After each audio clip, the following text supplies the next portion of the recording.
E aí, pessoal, bora falar de um assunto que é literalmente quente e muito, muito importante, a proteção contra efeitos térmicos na NBR 5410. Sabe aquele calorzinho que toda instalação elétrica gera? A gente vai entender direitinho como a norma nos ajuda a garantir que ele nunca se torne um perigo, um risco de incêndio ou de queimadura. Vamos lá ver como a eletricidade pode e deve ser sempre segura. Agora, pensem comigo numa coisa que parece meio maluca.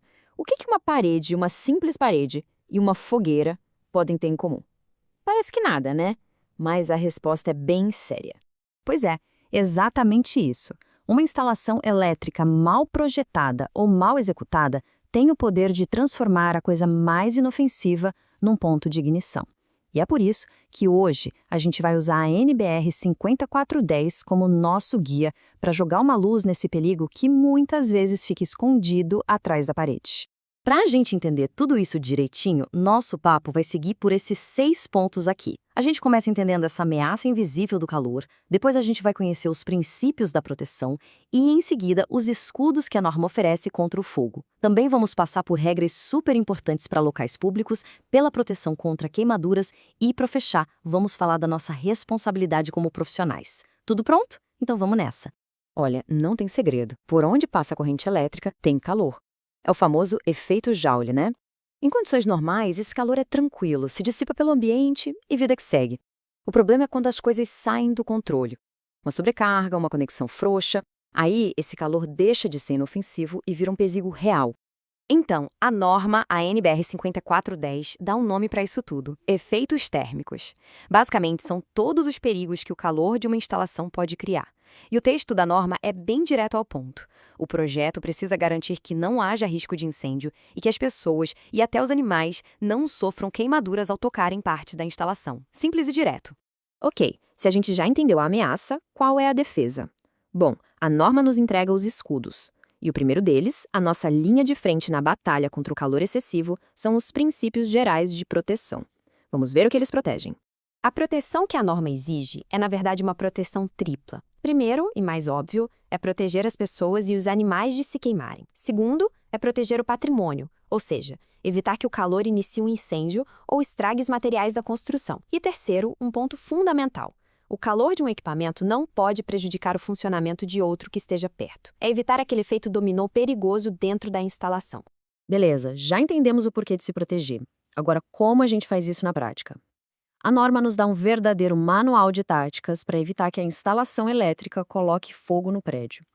Vamos conhecer as duas principais ameaças e os escudos que a gente tem para se defender. A primeira grande ameaça é o superaquecimento. Pensem só numa luminária embutida no gesso, num transformador ou até num quadro de disjuntores meio esquecido. Se eles esquentarem demais por qualquer motivo que seja, eles podem virar um verdadeiro forno, prontinho para colocar fogo na madeira, no plástico, no tecido, em qualquer material combustível que der bobeira por perto.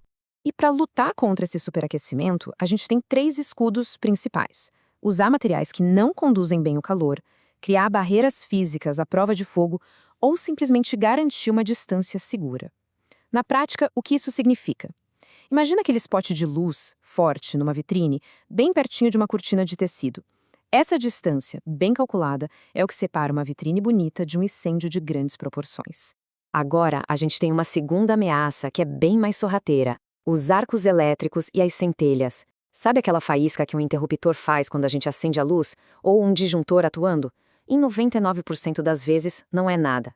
Mas se essa mesma faísca acontece num lugar com pó de madeira, vapor de tinta ou qualquer gás inflamável, ela pode ser o estopim de uma catástrofe.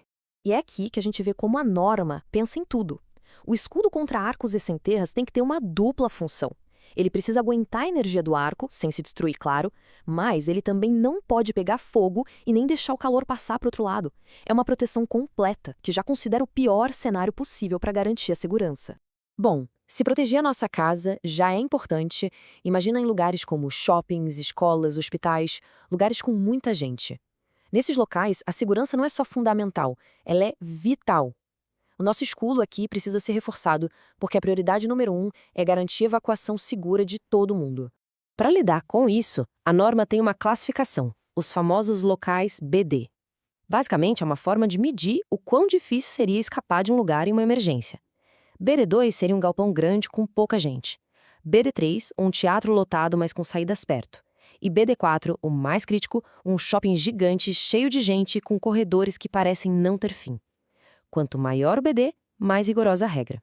E aqui, prestem atenção, porque essa é a regra de ouro para rotas de fuga. A instalação elétrica não pode de jeito nenhum ser uma aliada do fogo. A fiação não pode servir de pavio, espalhando a chama de um lugar para o outro, e nem pode esquentar o suficiente para botar fogo no forro ou na parede. A rota de fuga tem que ser sagrada. Ponto. E é por isso que a escolha do cabo faz toda a diferença. Olha só esse comparativo. Um cabo comum de PVC, quando queima, propaga as chamas e solta aquela fumaça preta densa, tóxica, que cega, sufoca e mata. Já um cabo especial livre de halogênios foi feito para não propagar o incêndio e a fumaça que ele solta é muito menor e não é tóxica. Numa emergência, essa escolha salva vidas.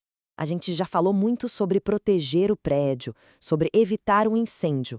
Mas e a proteção mais direta, mais pessoal? E as queimaduras? Agora vamos falar do escudo pessoal, aquele que protege a nossa pele do contato com superfícies quentes. A norma é tão detalhista que ela tem uma tabela com limites de temperatura para tudo aquilo que a gente pode tocar. E tem uma lógica muito interessante aqui. Notaram que os limites para o metal são sempre mais baixos? Isso é porque o metal rouba o calor do nosso corpo muito mais rápido. Ele é um ótimo condutor térmico. Por isso, uma superfície metálica parece muito mais quente e pode queimar a pele numa temperatura menor que uma de plástico, por exemplo. Olha, se for para decorar uma coisa de hoje que seja este número, 55 graus Celsius.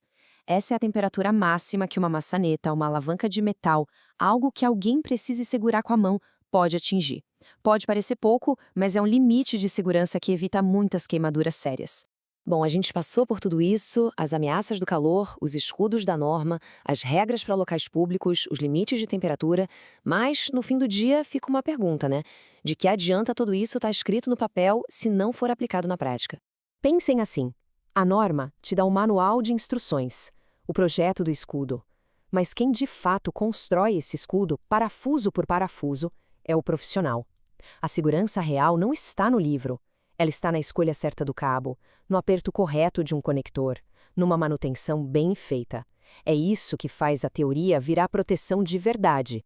Então, a mensagem final é essa. A segurança não nasce pronta, ela é construída. As normas nos dão as ferramentas, nos mostram o caminho. Mas somos nós, profissionais, que pegamos essas ferramentas e construímos ambientes seguros todos os dias, em cada instalação.